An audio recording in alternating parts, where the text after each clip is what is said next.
Assalamualaikum warahmatullahi wabarakatuh. Di sini saya Wisnu Buyung Satrio dari program studi PGMI Fakultas Eftik nomor induk mahasiswa 1860 205 222 113. Di sini saya akan menceritakan secara singkat bagaimana inti dari filsafat barat modern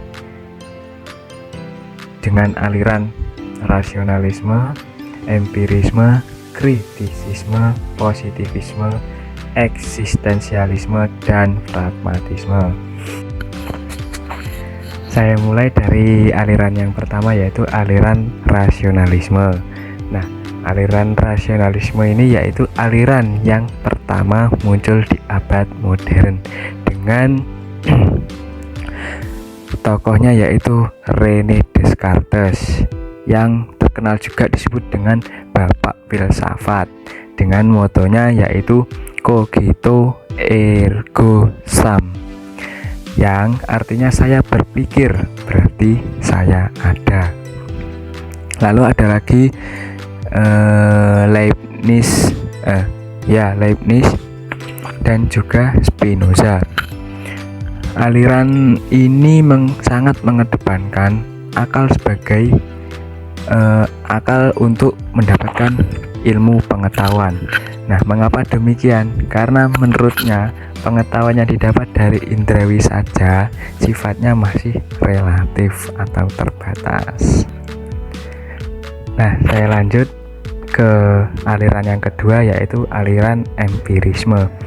Nah, aliran empirisme ini berbanding terbalik dari aliran rasionalisme yang saya jelaskan pada awal tadi, bahwa jika aliran rasionalisme sangat mengedepankan akal sebagai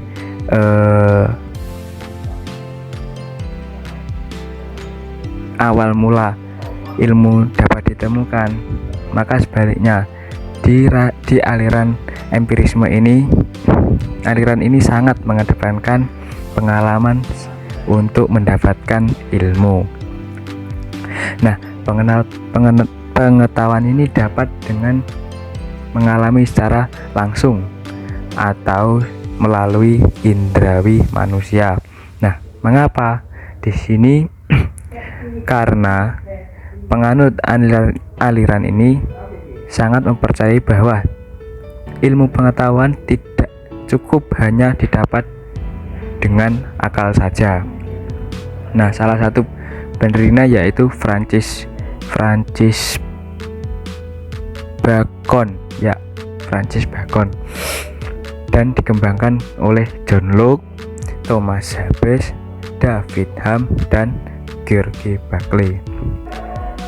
Saya lanjut ke aliran yang ketiga, yaitu aliran kritisisme.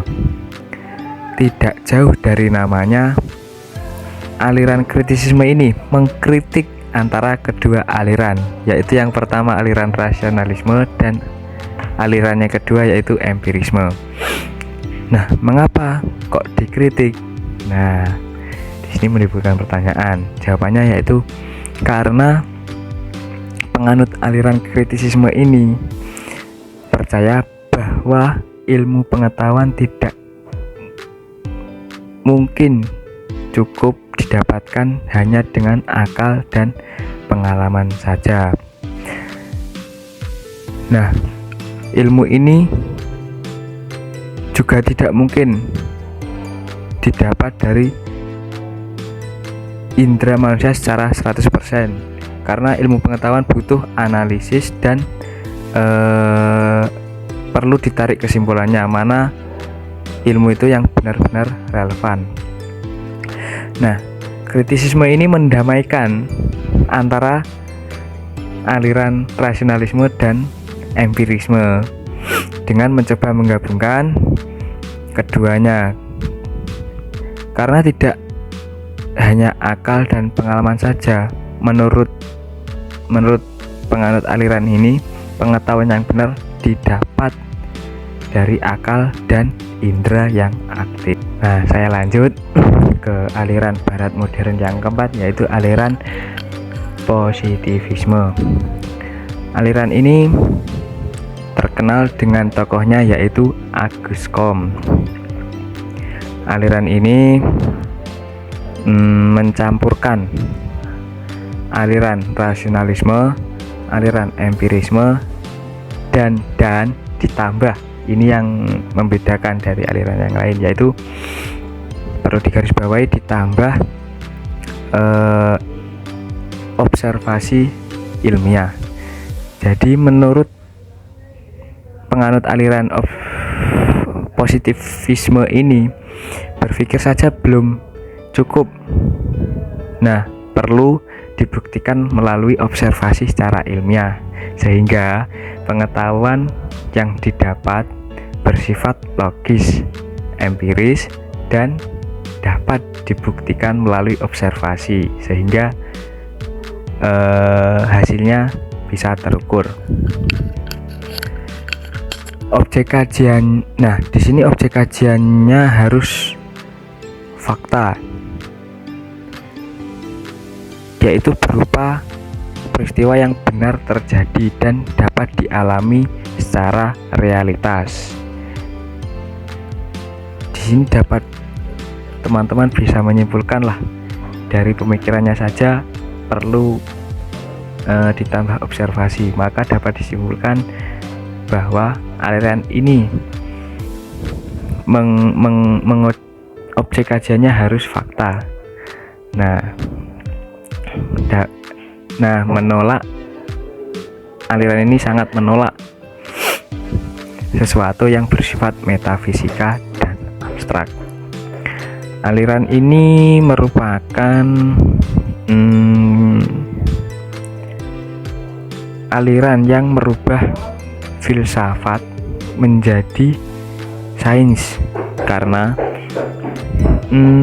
mengarahkan sains menjadi produk ilmiah yang nyata dan dapat menunjang kehidupan manusia sampai sekarang ini. Dapat dicontohkan sebagai alat-alat yang keseharian kita pakai, yaitu tidak jauh dari kehidupan kita, yaitu HP. HP itu menjadi contoh produk yang dikeluarkan dari aliran positivisme ini. Oke, aliran yang kelima yaitu aliran eksistensialisme. Aliran ini memiliki semacam slogan, berdiri dengan keluar dari dirinya sendiri. Pasti dari kalimat tersebut menimbulkan pertanyaan, apa sih makna dari kalimat tersebut? Arti dari kalimat tersebut yaitu manusia memiliki eksistensi dan menyadari kehidupannya, sehingga manusia keluar untuk bereksistensi atau berperan untuk menciptakan dunia. Sebagai contoh gini, saya berperan aktif sebagai santri. Nah, dengan saya aktif sebagai santri, saya menyadari dan memahami keberadaan saya sebagai santri dan mempunyai tujuan tentunya. Dengan saya mempunyai tujuan, maka saya sadar apa yang harus saya lakukan untuk mencapai tujuan saya. Nah, gitu. Untuk aliran ini tidak memberitahu bagaimana cara mendapatkan pengetahuan, melainkan lebih ke tentang eksistensi manusia sebagai makhluk satu dimensi, dengan menolak detolisasi yang dilakukan rasionalisme dan empirisme, karena manusia adalah satu kesatuan yang terdiri dari ruh dan akal. Aliran yang keenam sekaligus aliran yang terakhir yaitu aliran pragmatisme, yang aliran ini muncul pertama di Amerika Serikat, dikenalkan oleh tokoh yaitu William James, kemudian dikembangkan oleh John Dewey. Aliran ini sangat mengedepankan praktek dan apa yang bisa memberi manfaat. Sesuatu yang dikatakan benar itu memiliki dua kriteria, yaitu bisa dipraktekkan dan bisa memberi manfaat. Aliran ini menekankan bahwa pengalaman menjadi relatif karena pengalaman di setiap orang itu berbeda-beda. Misal pengalaman orang A dengan pengalaman orang B itu berbeda-beda, sehingga masih bisa direvisi untuk kebenaran selanjutnya. Nah, di dalam orang yang menganut aliran ini, dia tidak ingin diributkan dengan hal yang bersifat metafisik atau yang tidak bisa dipraktekkan. Tetapi jika bisa dipraktekkan, maka masih dianggap benar. Dan kalau di masa selanjutnya ada revisi dan itu bisa dipraktekkan dan memberi manfaat, maka itu yang dipakai. Alhamdulillah, di sini saya sudah memaparkan tentang filsafat modern barat. Nah, selanjutnya di sini saya akan menanggapi tentang epistemologi yang seperti apa yang bisa digunakan untuk mengkaji hal-hal yang sifatnya di luar nalar atau metafisik yang tidak bisa dipecahkan oleh epistemologi barat. Nah, dalam konteks Islam ada beberapa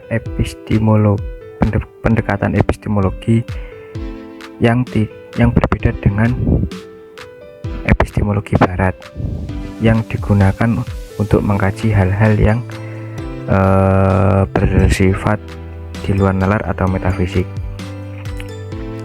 Setelah saya berbincang-bincang dengan teman saya program studi akidah filsafat Islam, saya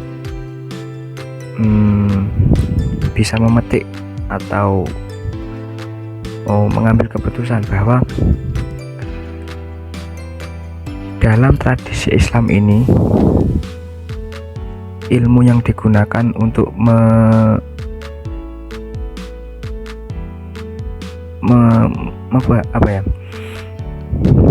mempelajari hal-hal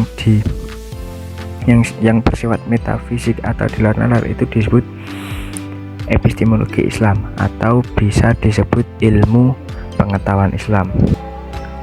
Nah, ada beberapa prinsip dan metode yang mendasari epistemologi Islam dalam memahami hal-hal metafisik atau di luar nalar. Yang pertama yaitu wahyu. Dalam epistemologi Islam, wahyu merupakan sumber utama pengetahuan yang diungkapkan melalui kitab suci, yaitu Al-Quran, dan tidak lupa juga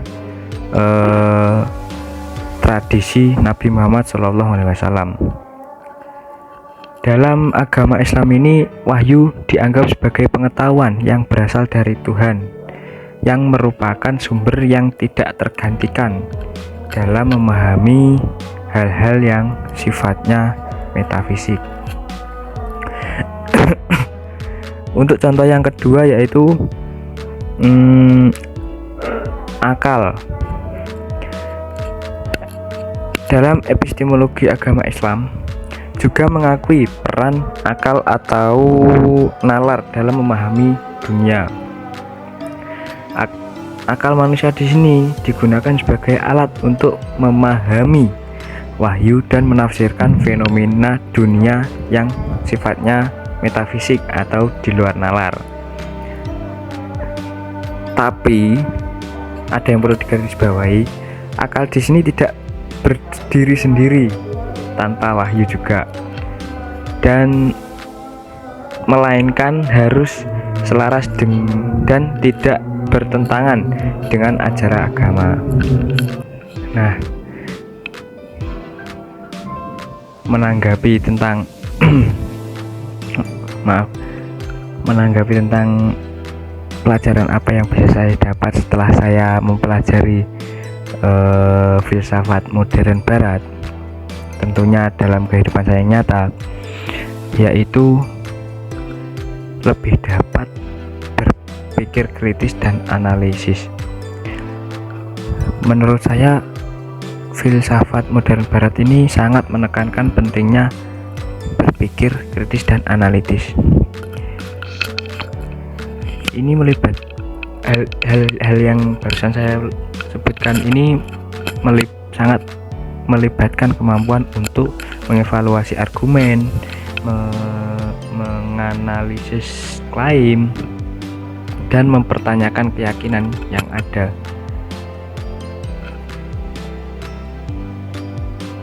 Nah, kemampuan inilah yang dapat membantu dalam mengambil keputusan baik. Tentunya juga dapat memecahkan masalah yang efektif dan penilaian yang tepat dalam berbagai aspek kehidupan. Untuk yang kedua, pelajaran yang saya ambil yaitu lebih dapat mengembangkan diri. Dalam filsafat modern ini, menurut saya menawarkan gagasan-gagasan tentang pengembangan diri dalam aliran eksistensialisme, terutama pemahaman tentang gagasan-gagasan seperti pencarian makna hidup,